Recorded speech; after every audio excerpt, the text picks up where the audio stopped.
1949 사설 탐정사. 유령들이 잔치를 벌이다. 저자 곽재식.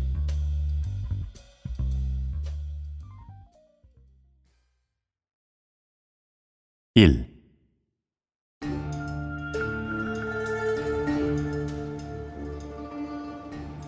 (4282년) 그러니까 서기로는 1949년 5월의 그날 하루도 아무 소득도 없이 지나가고 있었다. 해는 벌써 많이 길어져서 시간이 늦도록 태양은 성실하게도 반짝거리던 날이었다. 그런데 그 낮이 다 가도록 내 앞에 떨어지는 일거리는 없었다. 사무실에 누구도 찾아오지 않은 것은 아니었다. 택시 문제 행동단이었던가 택시 문제 대책단이었던가 하는 곳에 단원이라는 남자가 찾아오기는 했다. 탐정 선생, 한번 직접 생각해 보십시오. 말이 안 되지 않습니까? 나라에 가솔린이 부족하니까 가솔린을 아낀다고 택시를 먼저 줄이겠다는 정책이 어떻게 옳단 말입니까? 가솔린 절약 정책 때문에 저희는 택시를 날리게 생겼습니다. 나라 경제를 살리겠다는 정책 덕택에 저희는 졸지에 일자리를 잃게 생겼다 이 말입니다.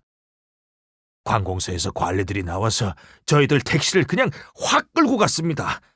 그걸 다 폐차해버린다는 겁니다. 그 단원은 제법 울분에 찬 것 같은 투로 말할 줄은 알았다. 하지만 아무래도 행색은 택시기사라기보다는 책 외판원이라든가 신문 광고 만드는 업자 같아 보였다. 그래서 누가 이 일의 범인인지 제가 찾아보란 말입니까? 이 일의 범인도 결국 따지고 보면 이 박사가 잘못했다고 해야 하는지 아니면 진범은 윤 시장이라고 해야 하는지 그런 일을 맡기시려고? 단원은 내 말에 얼굴색이 변했다. 그의 얼굴색이 바뀌는 것은 진흙을 묻힌 카멜레온과 비슷했다.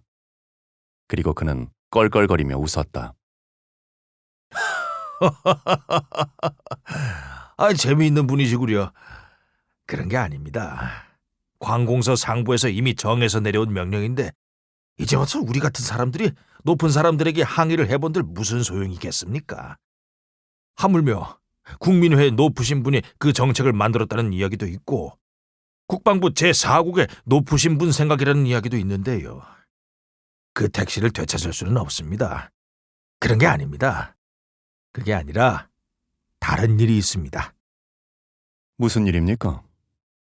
택시가 폐차장에 들어가게 되면 택시가 그대로 폐차되는 것이 아니라 폐차되었다는 서류만 만든 뒤에 폐차장 바로 옆에 있는 자동차 공업사로 넘어가게 됩니다. 그러면 그 자동차 공업사에서는 그 택시를 다른 사람들한테 팔아먹는단 말입니다. 서류상으로는 폐차장에 쓸만한 부품을 모아서 다시 활용해서 새로 자동차를 하나 생산했다고 처리하는 거지만 이 업자들은 택시를 폐차로 만들고 폐차를 다시 택시로 만드는 요술을 부리고 있습니다. 그리고 그런 요술로 제법 많은 돈을 벌어들이고 있습니다. 그러면 누가 그런 일을 이끌고 있는지 대장을 붙잡아 달라는 겁니까? 내 질문을 듣고 단원은 더 유쾌하게 웃었다. 아닙니다. 그렇게 돈을 벌어들일 때마다 업자들은 공무원들에게 선물과 감사금을 줍니다. 게다가 그런 것을 안 받는 공무원이라고 하더라도 구내의 자동차 생산 대수 실적이 높아지니 그것만으로도 기쁜 일 아닙니까? 그러니 어차피 공무원들도 그 업자들을 좋아하지 붙잡히길 바라지는 않습니다. 그러면 누구를 조사해달라는 겁니까? 누구를 조사해달라는 게 아닙니다. 우리 단체 소속 택시기사들은 내일 폐차장구와 공업사들의 업자들을 찾아가서 택시를 폐차할 때마다 남겨먹는 돈을 그 택시를 몰던 우리에게도 나눠달라고 요구할 생각입니다. 만약 나눠주지 않는다고 하면 이런 일이 벌어지고 있다는 사실을 신문사, 검찰, 야당에 알리겠다고 말할 겁니다. 저희에게 탐정이 필요한 이유는 그놈들을 찾아가서 대화를 할 때 우리 편에서 탐정 한 사람이 같이 가서 권총을 들고 서 있어주면 분위기가 좋을 거라고 생각하고 있기 때문입니다. 혹시 그놈들과 대화를 나누다가 예의가 흐트러질 것 같다거나 하면 그때 탐정 선생께서 권총을 보여주시면서 예의범절 교육을 짧게 해주시기를 부탁드리는 것입니다. 점심 때 먹은 국수 때문에 속이 더부룩하지만 않았다면 나는 그 의뢰를 받아들였을지도 몰랐다. 저녁이 되어 다시 배가 고파진 지금 그 단원의 얼굴이 계속 떠오르는 것을 보면 정말 그랬을 것 같기도 했다. 해가 지면서 창문에는 붉은 빛이 가득 들어왔다. 아름답지만 아름다운 만큼 사람을 우울하게 만들기에 좋은 빛깔이었다. 저녁 노을을 보고 슬퍼서 우는 사람도 있을 것 같다는 생각이 들었다. 막상 저녁 노을 때문에 울고 나면 후련해질까? 멍청한 기분이 될까? 쉽게 알 수 있는 방법이 있겠지만 그렇게까지 궁금하지는 않았다. 전등 스위치를 만져보았다. 그렇지만 역시 이 건물에는 전기가 들어오지 않았다. 몇 차례 딸깍거려 보았지만 소용없었다. 오늘도 이북에서 전기를 안 보내주고 있었다. 나는 창문을 열면 조금 남은 햇빛이라도 들까 싶어 창가로 갔다. 창가에서는 저편 남선 탐정사무소 건물이 보였다. 건물 안팎을 들락거리는 분주한 사람들이 있었다. 일을 하고 들어오는 힘찬 발걸음, 일을 마치고 나가는 보람찬 발걸음. 요즘에는 백범 김구가 직접 찾아와 남선 탐정사무소에 일을 맡긴다는 소문까지 있어서 혹시나 백범을 구경해볼까 하는 영감님이나 아이들까지 괜히 건물 옆에 늘어서 있었다. 내 사무실을 처음 소개해 주었던 복덕방 영감의 목소리가 다시 기억났다. 근 탐정사무소 옆이 이 사무실이요. 그러니까 오다 가다 이쪽에 들르는 사람이 없지는 않을 거요.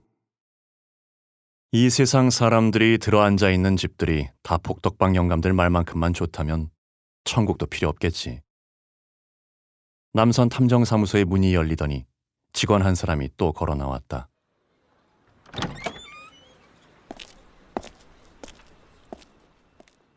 걸음은 무거워 보였다. 하루 종일 일했는데 저녁에도 일해야겠냐고 투덜거리는 것 같았다. 그런데 그 지친 사람의 걸음걸이조차 마치 나에게는 의스대는 것처럼 보였다. 거기 2층 구석 사무실의 어두컴컴한 탐정날이. 자네는 피곤해 볼 기회조차 없지 않은가? 나는 일이 많아서 정말 피곤한데. 하하하. 그렇지는 않다네. 내가 겪어보니 일이 이렇게 하나도 없으니 오히려 사람이 더 지친다니까. 다리는 안 아프지만 가슴이 아프고 머리가 아프고 신기하지 않은가? 하하하. 그런 따위에 전혀 웃기지 않은 농담들을 혼자서 지어내고 있었다. 그러면서 시간을 보내다가 만약 조금도 웃기지 않다면 그런 이야기를 과연 농담이라고 부를 수 있을까 하는 생각에 빠졌던 때 즈음이었다. 구둣발 내딛는 소리가 들렸다.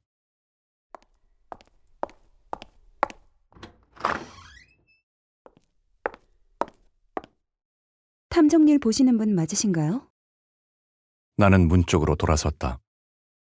내게 질문을 건넨 사람은 굳은 표정의 여자였다.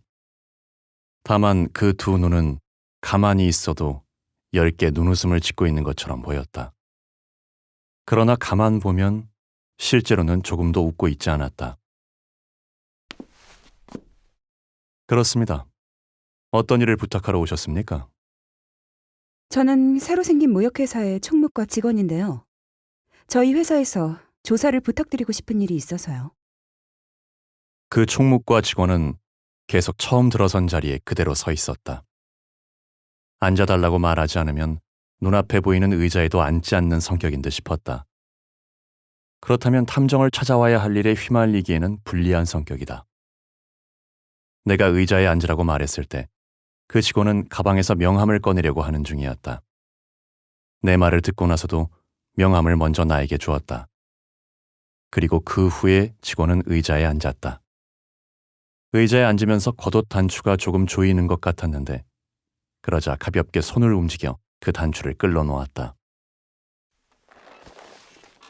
조사가 필요하다는 일이 무엇입니까? 직원은 나를 쳐다보았다. 어쩐지 조금은 꺼려하는 기색이 있는 것 같았다.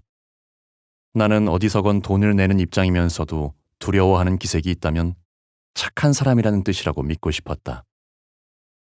이야기를 시작한 직원의 목소리는 앞서보다 낮고 차분했다. 저희 회사와 계약한 광산이 있는데 그곳에서 귀신이 나온다는 이야기가 있어요. 이 세상에 귀신이라는 것은 없습니다. 내 대답에 직원은 잠깐 말을 멈추었다. 그리고 직원은 가방에서 무엇인가를 써온 수첩을 꺼냈다. 수첩에 써둔 것을 한번 읽어보는 것 같았다. 직원은 내 얼굴을 다시 바라보았다. 그렇지만 귀신 이야기는 그 광산에 분명히 돌고 있다고 해요. 귀신 이야기를 조사해달라는 부탁이라면 신문 기자나 소설 작가 같은 사람들이 훨씬 더 잘하지 않겠습니까? 그렇기는 하겠죠. 그렇지만 그렇게 글을 써서 남들에게 보여주고 싶어 안달이 난 사람들이 광산을 들락날락 거린다면 분명히 귀신 이야기가 더 떠들썩하니 퍼질 겁니다. 저희는 그보다는 더 이상 소문이 나지 않게 조용히 일을 처리해 주실 분이 필요하거든요. 알겠습니다. 그렇지만 그런 뜬 소문 정도라면 회사에 계신 분이 직접 찾아가 봐도 되는 일 아니겠습니까?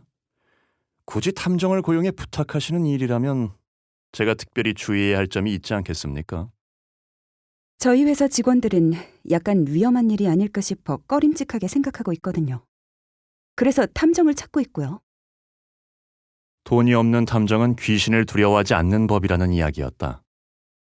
하기야, 세상에 부러워할 것이 없어서 일 많은 앞집 탐정사무소 직원들을 부러워하는 탐정이라면 새벽 귀신과 커피를 마시면서 증권시세 이야기라도 할 수 있다. 어떤 귀신 이야기인지 조금 더 자세히 말씀해 주시겠습니까? 직원은 다시 수첩에 적힌 것을 쳐다보았다. 무엇인가 생각하는 것처럼 보였다. 꼭 잠깐 웃을 것 같아 보이기도 했는데 여전히 웃지는 않았다. 직원이 말했다.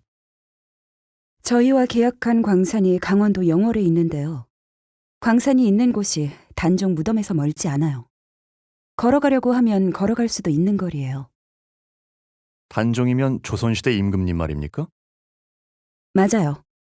그 단종 임금의 무덤을 감싸고 있는 산이 몇 개가 있는데 그 산들이 용이나 호랑이가 웅크리고 있는 모양으로 무덤을 보호하고 있다고 하거든요. 그런데 광산이 너무 굴을 깊이 파고 들어가는 바람에 그 산의 혈자리까지 파고 들어갔다고 하더라고요. 그래서 그 혈이 찔렸대요. 호랑이가 갈빗대 사이를 송곳으로 찔린 형국이에요. 그래서 단종이 노해서 그 귀신이 광산에 나타난대요. 단종이 삼촌에게 배신당해서 임금 자리에서 쫓겨나서 억울하게 죽었잖아요. 그러니까 한이 맺힌 게 많아서 그렇게 화가 나면 무섭대요. 나는 그 이야기에 대해 내가 느낀 점을 말해 주었다. 정말로 조금도 쓸데가 없는 이야기입니다. 그 이야기 때문에 광산에서 일하는 사람들이 굴 속으로 안 들어가려고 한대요. 단종 귀신을 만나면 죽을 거라고 믿는 사람들이 제법 있어요. 들어볼수록 웃음이 나올 만한 이야기였다. 아무도 웃고 있지는 않았다. 도대체 그런 이야기를 누가 만들어낸 겁니까? 광선의 굴이 혀를 찔렀다니. 도대체 혈이란 게 뭐라고 생각하는 겁니까? 그냥 중요한 급소 비슷한 거라고 생각하는 것 같아요. 그러면 그냥 어쩐지 중요한 느낌인 곳이라고 말하면 되지. 왜 굳이 혈이라는 알듯 말듯한 이상한 이름을 붙인 겁니까? 괜히 그렇게 말하면 무엇인가 신비한 느낌이 나니까 그런 이름을 붙인 것뿐 아닙니까? 직원은 웃는 대신에 짧게 한숨을 쉬었다. 단종 귀신이 나온다는 말을 안 믿는 사람도 그런 이야기가 도니까 점점 겁을 내고 있는 것 같거든요. 혈이라고 하는 자리는 분명히 옛날 사람들이 오래 전부터 무엇인가 중요하다고 생각하던 자리인 것은 맞을 것이고, 그런 중요한 자리에 굴을 뚫었다면 혹시 산이 무너져서 굴에 묻힐 수도 있는 것 아니냐고 생각하는 거죠. 지형상 위험한 자리에 굴을 뚫은 것이 맞다면 굴이 무너져서 죽을 수는 있는 거니까요. 그렇지만 그게 단종 귀신하고는 아무 상관없는 것 아닙니까? 몇백 년 전에 조선의 풍수지리 잘 보는 사람들이 단종 무덤을 묻을 때는 산의 형세를 잘 헤아려서 무덤을 썼을 것이고, 그렇다면 풍수지리로 따졌을 때 보이는 산의 혈자리가 광산 굴을 뚫을 때 조심해야 하는 자리와 겹치게 될 거라는 거죠. 그렇다는 근거가 있습니까? 아니요, 그런 이야기는 못 들었어요. 그러면 혹시 광산의 굴이 실제로 위험할 가능성도 있습니까? 그런 이야기도 못 들었어요. 나는 고개를 숙였다. 낡은 내 사무실의 책상이 보였다. 돈 버는 재주가 없는 사람의 재주가 없는 책상으로는 더할 나위 없이 어울려 보였다. 이번 의뢰를 받아들인다면 책상부터 바꿀까? 혹시 단종의 넋을 달래는 굿을 하겠다는 무당이나 점쟁이 같은 사람들이 있습니까? 2사람이 있어요. 나는 책상을 다시 한번 만져보았다. 하는 수 없었다. 그런 의뢰를 받아들일 수는 없습니다. 아마 그 가짜 무당 2사람 중 하나가 소문을 퍼뜨렸을 겁니다. 아니면 둘이 같이 퍼뜨린 것일 수도 있겠죠. 굿하는 값을 벌기 위해 그냥 퍼뜨린 소문일 뿐입니다. 그냥 무시하고 계시면 금방 소문은 찾아들 겁니다. 직원은 다시 수첩을 들여다보았다. 내 대답을 반기지 않는 눈치였다.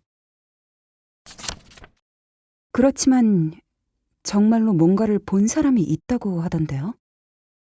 광산을 파헤치면서 사람들이 산에 올라오니까 갈 곳을 잃은 멧돼지나 곰 같은 것들이 굴 속으로 들어간 걸 겁니다. 그게 아니면 지난번 여수 사건 때 산으로 도망친 공산당 병사들이 산을 따라서 북쪽으로 도망치다가 영월까지 갔다가 그 굴 속에 잠깐 몸을 숨긴 것일 수도 있을 거고요. 어느 쪽이든 지금쯤이면 벌써 도망치고 없을 겁니다. 일하는 사람들 사이에서는 귀신은 관공서의 기운이나 벼슬 높은 사람의 기운을 무서워한다고 해서 영월 군수라든가 관공서에서 나온 사람들이 제사를 지내야 한다고 말하는 사람들도 있어요. 경찰서 높은 분 제복이라도 가져다 놓고 귀신 쫓는 굿을 해야 한다는 소문도 있고요. 그냥 넘어갈 일은 아니라고 하던데요. 관공서의 기운을 귀신이 무서워한다는 이야기는 조선시대의 가짜 무당들이 지어낸 아주 잘 알려진 수법입니다. 무당이 적당히 사람들을 부추겨서 돈을 받고 굿을 하기로 했는데 관리들이 조사로 나오면 골치 아픈 일 아닙니까? 조선시대 벼슬아치들은 무당이 굿하는 것을 그렇게 싫어했다고 하니까 분명히 귀신이 어디 있느냐, 굿을 하면 귀신이 나오는지 증명해보라고 했을 겁니다. 그러면 가짜 무당들은 난감하니까 귀신들은 원래 관공서와 벼슬의 기운을 무서워해서 도망갔다고 둘러대는 겁니다. 그러느라 생긴 소문이 귀신이 벼슬 기운을 무서워한다는 이야기입니다. 그래서 영월에 일하러 못 가시겠다는 건가요? 할래야 할 일이 없습니다. 정 사람들이 구시건 뭐건 하기를 바란다면 그냥 아무나 좀 근엄해 보이는 사람 한 사람을 보내서 대표로 팥죽이나 한 그릇 쏘아놓고 절이나 몇 번 하도록 하십시오. 동네 목사님이나 그 산에 있는 절의 스님 중 아무나 돈 덜 받는 분에게 부탁하셔도 될 겁니다. 탐정이 할 일은 없습니다. 내 이야기를 들은 직원은 어떻게 해야 할지 고민하는 것 같았다. 사무실에서 나가지 않고 어째 더 앉아 있으려는 것 같기도 했다. 어둡고 칙칙하기만 한 이 사무실에 모든 마음에 드는 것이 하나라도 있는 것일까? 그러나 직원의 얼굴은 아무것도 마음에 든다는 표정은 아니었다. 확실히 더 할 말이 남아있지는 않았다. 결국 직원은 그대로 돌아서서 다시 나를 처음 찾아올 때와 같은 구둣발 소리를 내며 떠나갔다.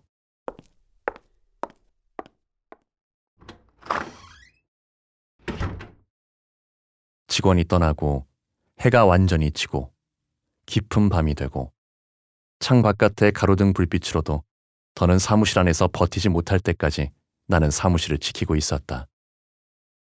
그렇지만 역시 아무도 나타나지는 않았다. 결국 오늘 하루 동안에도 돈은 한 푼도 벌지 못했다는 결론이었다. 나는 건물에서 내려왔다. 아무것도 기분 좋은 일은 없는 하루였는데도 거리에서는 어느 댄스홀에서 새어나오는 신나는 음악이 찬바람처럼 떠돌고 있었다. 그런데 건물 앞에 사람 그림자가 있어 내 앞을 가로막고 있었다.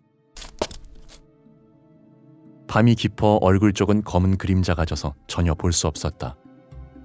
그렇지만 가지런한 정장 차림의 외곽선의 모습만으로도 나는 그 사람이 누구인지 알 수 있었다. 다시 내 사무실을 찾아온 직원이 이번에는 다른 이야기로 나에게 말을 걸어왔다. 이상한 괴물 같은 것이 찍힌 사진이 있어요. 그 얼굴은 볼 수 없었지만 이번에도 그 표정에 웃음기는 전혀 없을 것 같았다.